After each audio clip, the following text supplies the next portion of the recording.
At a certain college in Gaborone, a diploma program in electrical is 200,000 pula, and at the same course and the same course is 1,500 pula. At GTC, that is Gaborone Technical Education, same level, same syllabus, but different durations. 2 years at GTC and 4 years at that private college. How are you going to deal with this scandal when you take over? I hope you get that. You understand the question. Yes. We need to strengthen the regulation of all these institutions in the country. We know for a fact that many students are undertaking courses that are unaccredited by the relevant bodies that should accredit. Either they are failing in their duties or they don't have adequate resources to carry out their tasks. So we need to equip them fully so that they do what they're supposed to do as regulators. That is one. Two, we also need to clamp down on those that are charging exorbitantly, because the extortionate amounts that are being charged are unjustifiable. And so we need the regulator to step in, not just to regulate the quality of the courses that are offered, but also to regulate the pricing of these courses so that they are not priced in a manner that becomes extortionate, as the person who asks the question suggests. So we need to step in and regulate. Especially languages, those who teach languages, we seem to be forgotten. Funny enough, we tend to produce very good results when given temporary posts in primary schools. Why can't we be given permanent posts there, more so that our skills are much needed there in breakthrough to English? Yeah, that's it. Those who teach languages, and we need to appreciate them. We need to appreciate that people in the humanities are extremely important, because these are the base and foundation for the creative industry in due course. So what we need to do is to strengthen this base and foundation by ensuring that they hold these jobs down permanently, and we reward them accordingly. And so what we must do, and this is what the Umbrella for Democratic Change has committed itself to doing, that first we will reduce the class sizes. I know and I appreciate that teachers have to deal with very huge numbers of students, which makes it unwieldy for them, and they still continue to produce the best results even in these trying circumstances. So what we will do, we will reduce the class sizes. When we do, we create more openings and opportunities for employment. But we will also ensure that every teacher, even with the reduced class sizes, has an assistant or two who will also hold these jobs down permanently, because they are critical. And so when we do this, not only do we improve the working conditions of all these teachers, we ensure that they work on a permanent, they are employed on a permanent basis, and the results and the education is greatly enhanced and improved. So we will do this. As I say, they are absolutely critical. The creative industry is suffering, especially the visual arts. They are hardly recognized or given any platform to show, market, and sell their works. What do you promise them if you take on the 24th of October? The only identified industry is music and filming. Those are the most talked about. Thank you. That anything that is repeatable, anything that is repetitive, will at some point be done by a machine. And if we appreciate this, we will realize that the future of work, the future of the world of work, lies in the creative industry. There is absolutely no doubt about that. Because there the machine cannot replace the human being. It cannot do what the human being can do. It doesn't have the same level of creativity and humanity that is required in this industry. And so we need to grow the industry. Grow it because it is the future of the world of work. Grow it because it has huge rewards. In other countries, it's a billion-dollar industry. It should be a billion-dollar industry here. We need to have our people play Ratsias Kaku in some very well-crafted movie or documentary that depicts the life of this great legend and captures the tone of the times when he lived and our history. And so we need our people in the creative industries to tell these stories. And we will ensure, firstly, that they receive adequate funding for them to do so, and also that they receive rewards and support when they have produced their work and they can be paid for it. Okay, the other one is from my Facebook page. Someone, Babuluki Tsofato, says, would you support legislation legalizing the cultivation of industrial hemp by Botswana farmers? To legalize, to remove all barriers, legal and otherwise, to the cultivation of industrial hemp in Botswana by local farmers. And they will be supported in cultivating and beneficiating this particular product. Let's talk about women empowerment. What does the government or UDC government say about women empowerment, and what initiatives are there for women empowerment? It is absolutely essential. There is no doubt about it. The reality, as we see it on the political front in the corporate world, is that we have very few women at all, and even fewer, if any, in the higher echelons of power of decision making in the corporate sector, in government, and all over. So what we need to do in appreciation of this fact is to have some immediate interventions. One such intervention flowing from affirmative action is to expand the dispensation in the political arena of specially elected members, increase the number.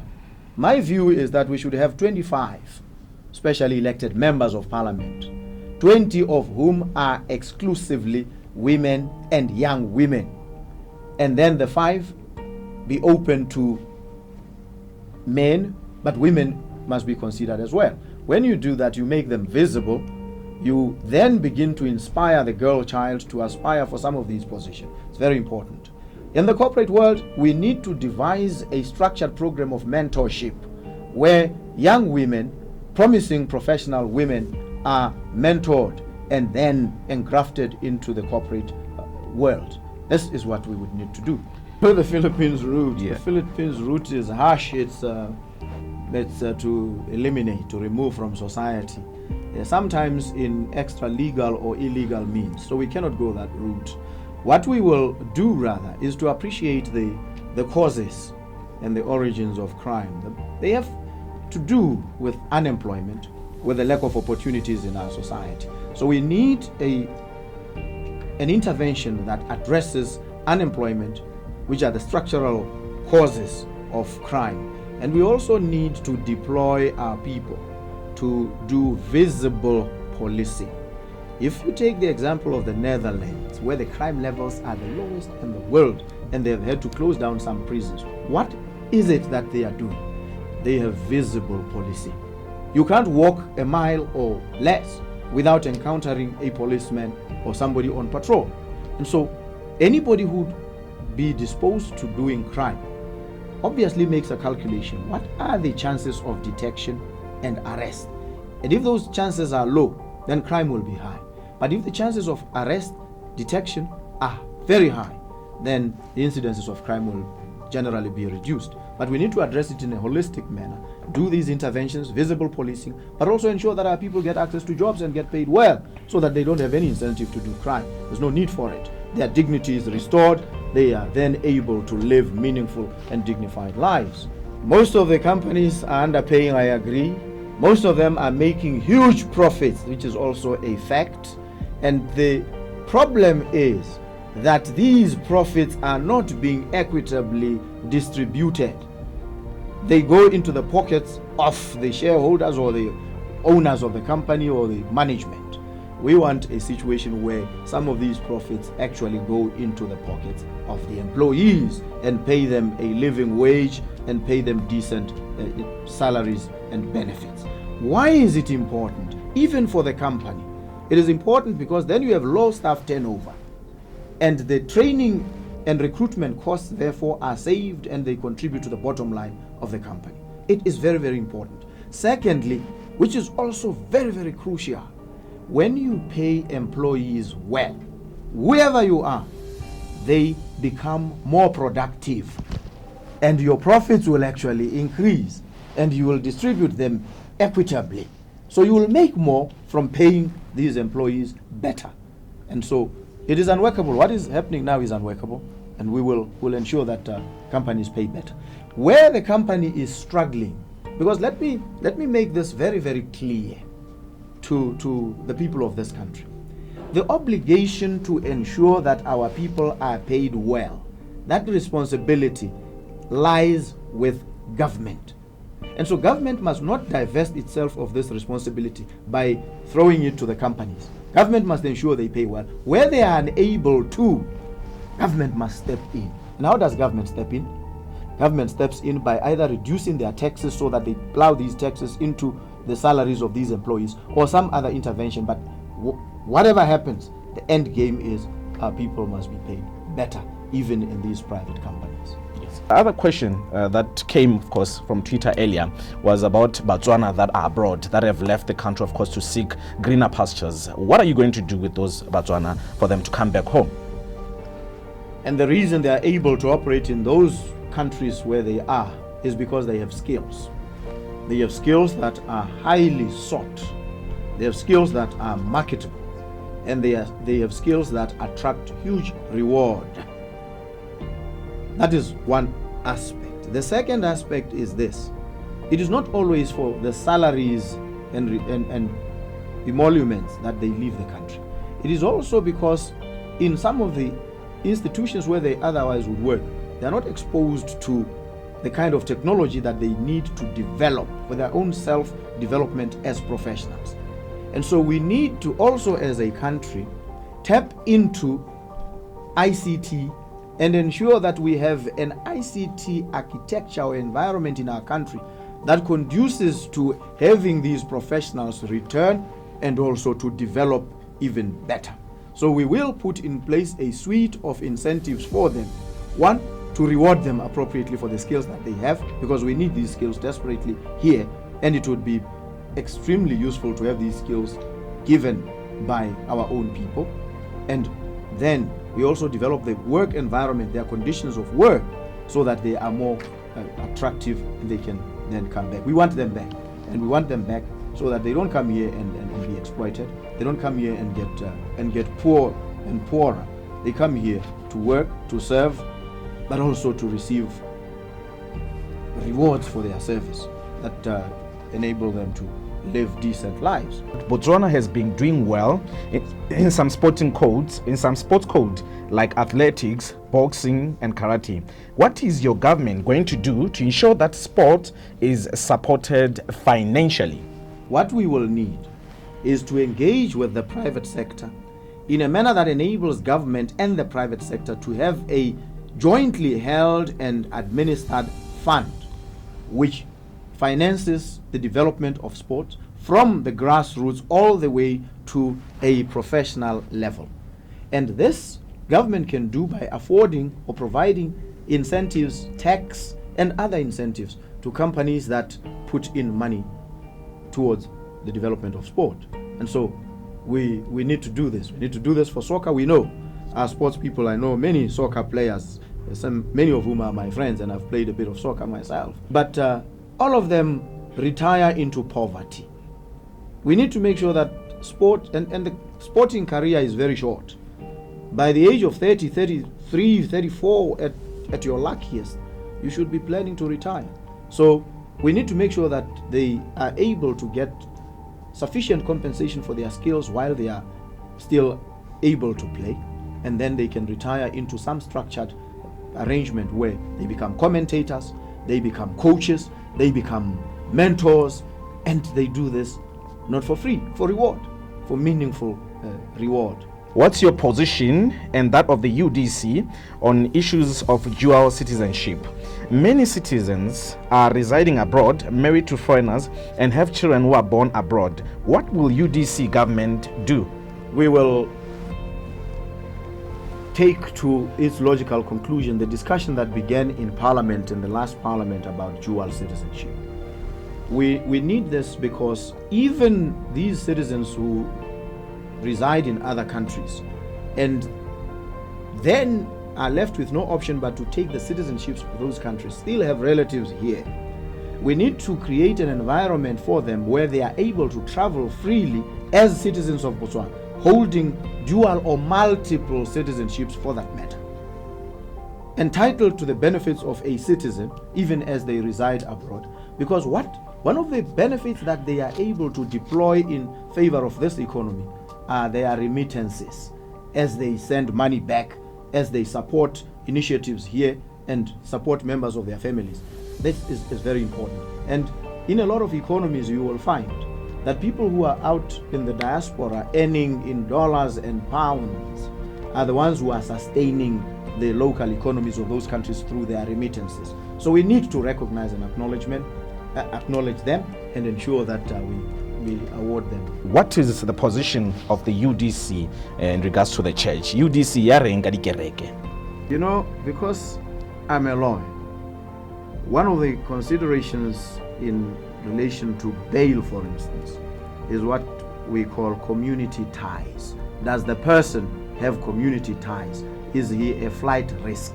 And one of the factors that we consider at that level is he a member of a community, a church? If he is, then we say he has community ties. So it is important to appreciate the role of the church. The role of the church, even from a sociological point of view. There's what is called social capital.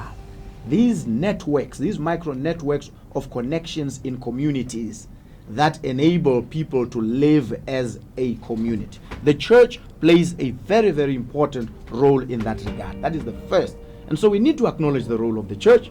We need to appreciate that role and also do what we can to support the church in the execution of this particular function. The second role that the church does is to provide a haven for battered souls, ministration to them so that they can become better citizens. It is a haven. And so we must support and sustain it as a haven. First, we need to make sure churches are properly housed, accommodated, given land, so that they can do this job of pastoring to the people and making sure God's people are fed and taken care of, and also that they can play the role of national conscience. So we will support the church. We are against the approach that this current government took, where they started now regulating, over-regulating. In order for this thing to be called a church, it must have 250 members. And if at any point the membership falls, it seems it is liable to closure. This is a violation of the freedom of religion.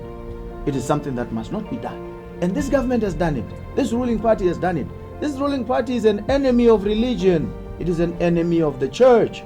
And so we need to put in place a government that recognizes the fundamental role of the church in society and supports that role. And the UDC is that government. What does UDC have in place for the financially illiterate in Botswana? The first thing we must do is ensure that financial literacy becomes part of the school curriculum across all institutions in the country. That's the starting point. If you go into other communities, and I'll give the Bazezuru as a clear example in Botswana. You look at the children, how they are raised. They work, they serve under their parents. They are exposed to the money economy at an early age. And so they are much more disposed to appreciating entrepreneurship, hard work, honest work, and managing their financial resources. And so we need also to rely on the indigenous knowledge of some of the communities that we have in our country to ensure that financial literacy is spread out and taught. Very, very important. And then, having done so, having encouraged and nurtured entrepreneurship in this manner, we're able then, once these budding entrepreneurs come up, we're able to now provide access to affordable finance for them so that they can then become meaningful players in the economy, and by so doing, we will have financial and economic sovereignty, which we do not have under the Botswana Democratic Party. Gormente wa UDC wa go dira go itebaganya le kgannye ya metsi gore ya goroge go balemi ba ruing. Se se ra gore re tamega gore re epedi diba, re dire matamo, re somarele metsi le ha dipula di nele, gore tle ha dipula di ntsa lebaka di sane mme metsi one re bo re ntse re na le one re a somarele kgatlhanong le mogote o le one go na le ditsela tse di dirisiwang tsa boranyane ko mahatsheng a sekaka go tlhomamisa gore evaporation ga e hetse metsi ka selekanyo se e ka dirang ka sone ha e tlogetswe hela jaanong go raya gore re tswa kgakala re le ba di-party tsone tse di mo umbrella Botswana National Front, Botswana People's Party, Botswana Congress Party. Re bua gore ga gona ka ha re ka tswelelang re beile mo temong ya pula re tshwanetse jaanong re tsene mo thulaganyong ya temo ya nosetso e tlhoka metsi e tlhoka gore jaanong le bone batho ba re tla bo re ba tliseditse metsi re bo re ba dira re ba rulaganyetsa e nna dikoporasi ba bereke ka dipalo ba dire jaanong ba kgone go itemela le go jesa lehatshe la Botswana ke nako ano ya gore re je dipalo o tlhalosetse gore ditiro tse 100,000 di a go tswa ko kae sente we tlhalosa ka thamallo bo tlhalosa le gore kgang ya madi a 3,000 pula living wage one a go tswa ko kae go a go diragala jang ke rile ha ke bua mo malatsing a sa tswang go heta ke hile se kae ke tlhalosa gore re tlhoka go dira ditlhabololo infrastructure e tseneletseng ga re ka ke ra tswelela ra godisa itsholelo ya lehatshe la Botswana ha re sa dire jalo invest massively in infrastructure tota molaetsao ga o mošwa mo go rona UDC le ka 2014 e ne ena mo maitlamong a yone mo re ne re go bitsa re re the sky is the limit infrastructure development program mme re ntse re tsweletse ka one mono o re ne re o tshwere ka 2014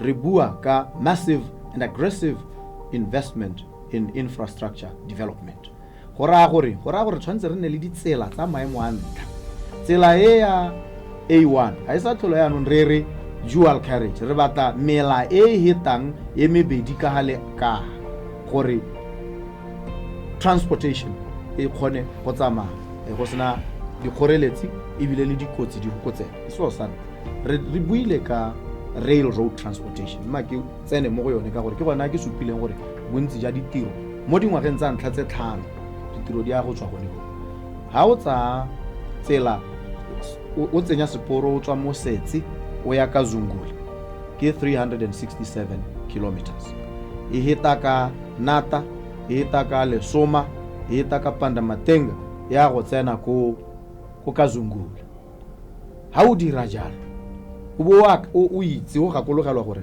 boitsana pejare kilometera nngwe le nngwe ya seporo e agiwa go hirwa batho ba le 50 se ra gore jaanong 367 kilometers wa Mosetse ka Zungula yo hitang ka mahelo a ke a buile o tsholetsa itsholelo o e nonotsa mo mahilong onea la mabapi go ra gore re bua ka ditiro di le 18,350 tse e leng gore di tabo di diragala during the construction phase ya ngwaga tse 5 ha o heditse mo ditirong tsone tse di 18,350 ha o hetsa ditshekatsheko tsa re for every kilometer go sala 4 minimum 4 permanent jobs so go ra gore le morago ga go agwa ga seporo seo go tabo go sala go ntse go na le ditiro le di workshop ka gore go tabo gore go ba ka ngwe le matroko ke selo se se botlhokwa gotlhe ha re bua ka rail transportation re rile ra go dira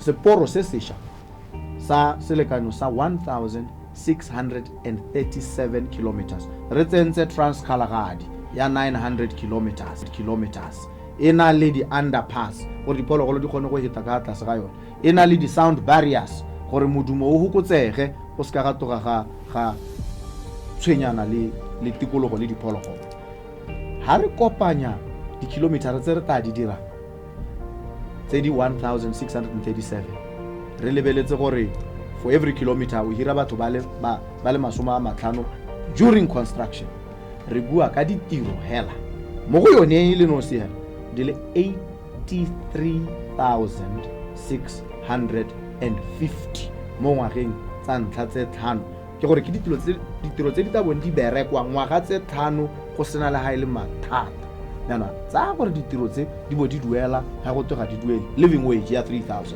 re bua ka o tsentse madi mo dipateng tsa Batswana, re bua ka o tsere jaanong itsholelo o itsholeditse po godimo-dimo ke selo se se botlhokwa. Mme ha re hetsa go aga maharatlhatlha a diporo le ditsela, re ra itsholelo itsholetsegile mo e leng gore jaanong ditiro di tla bo di tswa mo mehameng e mengwe, go bo go raya gore ba ba heditseng ngwaga tse 5 ba bereka ka ebile ba tla bo ba bana le dikitso dingwe tse ba di bapetseng gone go le boitseana, go raya gore go motlhogo go batsa ba hirwa mo mehameng e nngwe ya itsholelo ka gore tla bo re butse itsholelo jana ke sone se re se buang ka ditiro. Ke ne ke ha sekai ka mohama o le mongwe hela kana tiro e le ngwe la project e nngwe, mme ha o tsaya gore le mo thutong re tlhokana le gore re tlhabolle thuto, re hopotse mosuke mo ditlelaseng, re kgaoganye ditlelase, bana ba nne 20 kana 25 mo teachereng a le mongwe hela ebile a na le mothusi kana bathusi go tswa gore ke subject ya mohuta mang. Re bua ka ditiro ha re di lebile hela go tswa gone ho hela ga di ka ke tsa nna go tlase ga 25,000. Tota ha o lebelela kgang ya rona ya 100,000 e motlhogo mo go hakamatsa ya kgonala ke gone mo re reng it is possible. Mme ebile ba ba e ganetsang wa supega gore ke ba ba senang dikakanyo, ke ba senang maikaelo a go tlhabolla itsholelo ke a lehatsele, ke ba ba senang maikaelo a go tlhabolla Batswana, ke ba ba inetse mo lehumeng ba ba itlhobogileng. Mme ga re batle puso e ntseng jalo, re batla puso e na le tebelopele e na le e hang Batswana tsholohela ebile e ba tlisetsa ditlamelo le ditiro. We are faced with an increasing number of school dropouts due to pregnancy. How do you intend to deal with such issues which is affecting our sisters? Also, women abuse within our society is increasing, and how will you address this issue, and also dealing with women and youth empowerment within our country? This is something that we need to deal with. We need to deal with this from different angles. The first angle is to ensure that family units are more stable, more properly housed, more properly fed, so that there is no vulnerability or excessive vulnerability on the part of the girl children. Because in a lot of instances, they get pregnant from relationships with older men because they are trying to eke out some living, or they become dependent because they are in a serious situation of lack and deprivation. So we need to address this economic side. We also need to ensure that pregnancy, where it has occurred, is not seen as some sort of stigma or something on the basis of which these girl children should be ostracized. And so we need to have an arrangement where these kids can, where they do fall pregnant, and will discourage actively by all these other interventions. But where it happens, we will need to appreciate that it is not a scourge, it's not a leprosy. It should not condemn the girl child. So the girl child should be able to attend classes and go and deliver and spend as much time as is needed, but should also, as soon as they are able, return to school. And when they are out of school on account of this pregnancy, there should be some support that enables them to keep up. And in this day and age of technology, online learning would also be extremely useful to them while they are away from school, so that when they return, they haven't lost much, if anything at all. And so we need to deal with this. On the violence against women get trapped because of lack and deprivation in relationships that are abusive. They are trapped because they cannot leave. They cannot leave because once they leave, they lose access to whatever little resources were availed in that abusive relationship.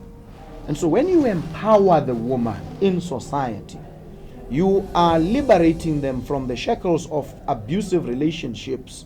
You are placing power in their hands so that they are then able to run their own lives. But you also must make sure that where there has been abuse, there are interventions that help. Where it is physical abuse, there's apprehension of the abuser, there's counseling, and or some refuge is provided for these women, and some rehabilitation is undertaken to enable them to function in society. So this is what we need to do. We need to deal with the problem that we face.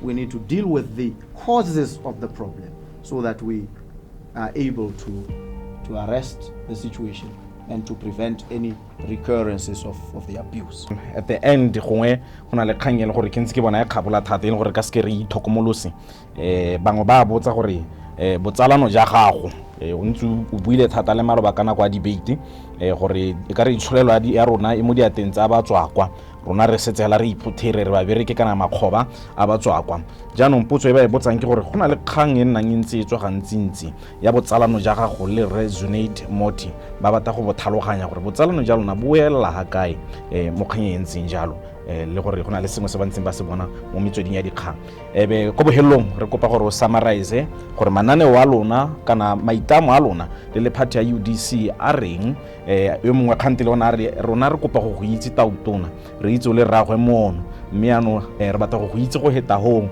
gore o tshamekile bolo le bomang hela jalo e bo garela. Thank you. Botsalano ke selo se se botlhokwa mo botshelong, ke selo se se botlhokwa ka gore ra itse gore rona ba re go letseng go dikgaolo ha go nna le tiro kana go nna le leso kana go nna le modiro ko lapeng lengwe baagisani masika ditsala ba tla go tshwaragana tiro ye ka kutlwisiso ya gore tare ha go ka tlhaga sengwe gope re nne re tshwaragane hela jalo ke gone boagisani ke jone botsalano go bereka hela jalo. Mme ha ntse o tsweletse o tshela o nna le batho bao ba thusa mo botshelong ka megopolo ka dikitso dipe tse di hapegileng tse o nang natso, mme be re mo go ba thusa o sa ba thusetse gore o ba lopa sepe o ba thusa hela ka gore o na le botsalano ke ditsala tsa gago. Mme nna le Zunate Moti re ditsala tse e leng gore jaanong re tshwana le motho le mogolowe, nna ke le yo mogolwane mo go ena. Jaanong botsalano jo bo tswa kgakala bo tshwana le botsalano ja mele re wa modiragatsi Rick Yune, bo tshwana le botsalano ja mele ba bangwe. Ke gore hela se se tshosang se bo se gakgamatsa batho ke gore ba ne ba sa tlhaloganye gore motho hela yo itswelang ko mahala yo go sena le haile sepe se go ka tweng ko ga bone o pewa lesika la gago o tumile ka sone o ka nna le ditsala tsa mohuta o ntseng ja ke sone se se tshosang ba ga nga se gore go ka rekiswa eng ga gona sepe se se ka rekiswa gang ke gore monna o tsaya ka ditsala tse yanong di lebegang ebile di na le ditsompelo ebile di kgona gore di mo thuse ha a tlhoka ditsompelo tsa bone go ntse hela jalo gona go pega go rekisiwang sepe a ke a tshola sepe se nka se rekisang ebile bone ba e leng ditsala tsa ga ba tlhoke sepe se go ka se reka ane ba batla go gweba mo Botswana ba ka bo ba tsile bone ba busi bone ba ne ba mosala morago thata Zunate Moti ba re nya ta o gwebe mo Botswana tla kwano re thuse le rona ka madi a ba ba re nya ga ke leitsi ga le ditsala tsa me ga le masika tsala ya me go Botswana ke re yo go tumi Boko. So ke jone botsala ga gona le ha ile go tlhabetse bile ga re iphitlhe ka gore re ditsala tseo ka re masika ha ke se o mono ke etile ke abo ke nna go ga gagwe ka gore ke tsala ya me le bongwana ke ba tshameka le bana ba gagwe hela jalo. Ano ga ke itse gore botsalano jo gatwe ke mayo tlatsa ma tlhophela ba UDC ditsala ga go bereke ya ke hete ka yo ke leboga Batswana mme ke dumela gore tla re ka di 24 re bo re tletse mo mekgwatleng re ipelela phenyo ya Umbrella for Democratic Change jaanong re bo re nna le tsholohelo e ga kamatsanya gore ngwaga o eta re o ise o hele re bo re akola mme lona ba direla puso ke le tlhomamisetsa gore ka ke itse diemo tse le tsheletseng mo go tsona ha Umbrella for Democratic Change e tsa puso ka di 24 le bo le itse gore ka December eneo re rile le tshwanetse go neelwa 13th check e re ntse re baakanya diemo tsa lona tsa pereko le tsa dituelo mme re bo re le gokoletsa manokonoko a itsholelo e le kgapetseng ka mosi ke le leboga thata ke a le kgothatsa ke a le rotloetsa gore le tlhophe selo.